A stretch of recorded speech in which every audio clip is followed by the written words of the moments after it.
as an actor, how do we communicate without lines? How can we express ourselves honestly if we don't use words? If not through speech, how will an audience know what we are feeling or trying to communicate? We've discussed character objective and motive, but let's see how someone real overcame these same difficulties. On June 27, 1880, a beautiful baby girl was born in Tuscumbia, Alabama, to Arthur and Catherine Keller. They named their daughter Helen. Helen was extremely bright and mischievous. She began speaking when she was just 6 months old. When she was 19 months old, Helen became very ill with an extremely high fever.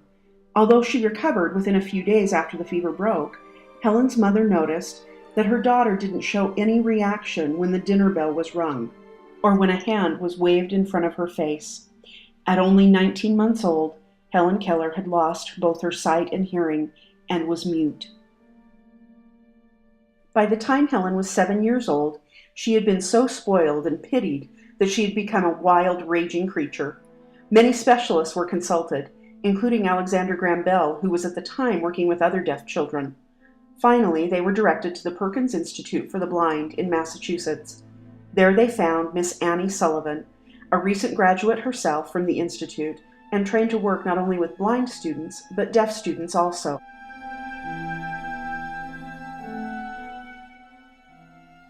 Poverty was all that Anne Sullivan knew before arriving at the Perkins Institute for the Blind. She had developed an eye disease when she was only 5 years old, which caused her to be almost completely blind, even after multiple surgeries. In March 1887, Anne Sullivan came to the home of the Kellers in Tuscumbia, Alabama, and immediately went to work with Helen. When Anne Sullivan came to live with the Kellers, there was no way anyone could have known that Anne would become a miracle worker for Helen Keller. Annie Sullivan would not allow Helen to run wild or act like an animal. She expected her to learn to behave appropriately and to communicate. But being deaf and blind, Helen was a prisoner in her own world, with no way to communicate and no way to escape. But Anne Sullivan was determined to find a way to communicate with the intelligent little girl, and more importantly, for Helen to communicate with the world. Refusing to give up on Helen, and through much repetition, Annie discovered a way that she could help Helen communicate by doing sign language directly into her hand. From this incredible story came the play and movie The Miracle Worker, the real story of Anne Sullivan and Helen Keller's relationship. Through Annie's stubborn persistence, and Helen Keller did learn how to communicate through sign language.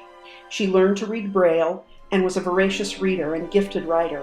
She was also a public speaker. As Helen aged, she and Anne developed a way that Helen could, in her own way, hear what a person was saying. Although this recording was made when Helen was quite a bit older, she used this method of listening throughout her life. After experimenting for a time, we found that placing her hand in this position, the thumb resting on the throat, right at the larynx, the first finger on the lips, the second on the nose, we found that she could feel the vibration of spoken words. Anne Sullivan and Helen Keller remained companions throughout their lives. Helen attended Radcliffe College, the female counterpart to the then all-male Harvard.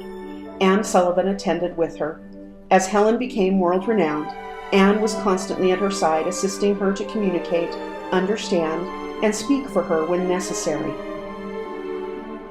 This remarkable story was adapted into a play and movie, which they called The Miracle Worker. Anne Bancroft played Anne Sullivan, and Patty Duke starred as the young Helen Keller. Both became noted actors for their performances, and each earned an Oscar, even though their forms of communication were extremely limited.